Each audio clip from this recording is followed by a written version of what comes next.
Hey everyone, this is Siddhant Moore, and today I'll be speaking about the rise of Spotify and how they changed the music industry.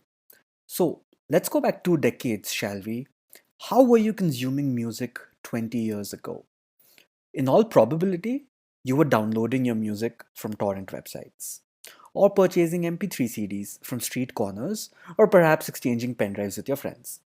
A few years later, you perhaps moved on to LimeWire, or if you were in college, you were using your college's vast peer to peer network to download audio files. The issue with all of this is that it is all illegal.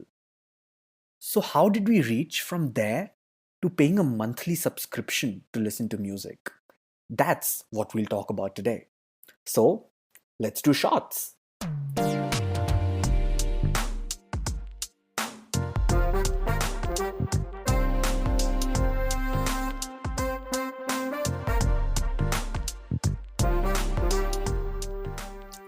Spotify has revolutionized the music industry by offering free and legally streamed music.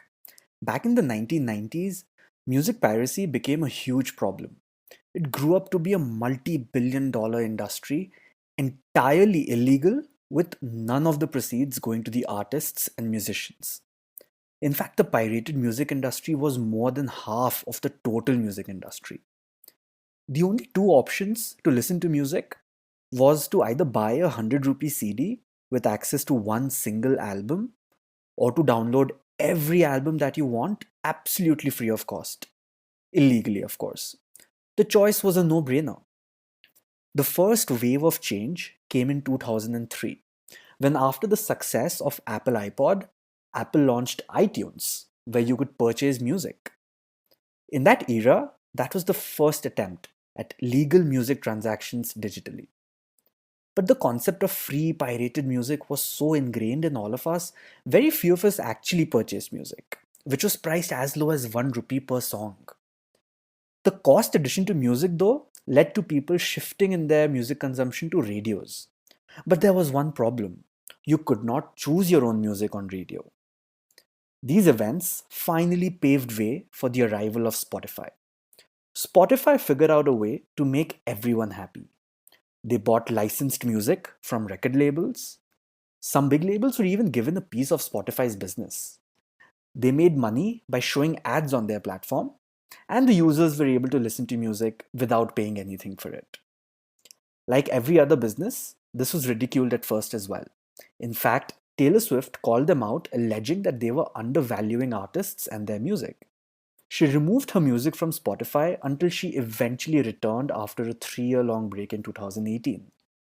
But this business model was working for Spotify. They spent a lot of their time and energy in getting the rights to the music that they were streaming and creating a vast library. And it started to show results, and in a big way. All the tech giants were suddenly rolling out subscription based music streaming platforms. Apple launched Apple Music. In fact, they're now shutting down iTunes. Amazon Music came, Google Play Music came, and so did YouTube Music. But Spotify still had double the users as all of the others. Why? Because of their freemium model. They allowed consumers to choose from two different types of subscriptions: a free model where you have to watch ads, and a premium version without ads. Apple and Google have paid versions only, or free trials followed by the paid versions. And that was the big game changer for Spotify. Now in 2020, exclusive deals are the flavor of the season for these audio giants. Spotify has exclusive deals with Seth Rogen, Kim Kardashian, and DC Comics, to name a few. They are now moving from being just a music streaming platform to being a full fledged audio content giant. That's all for today. This is Siddhant, and until next time, let's do shots.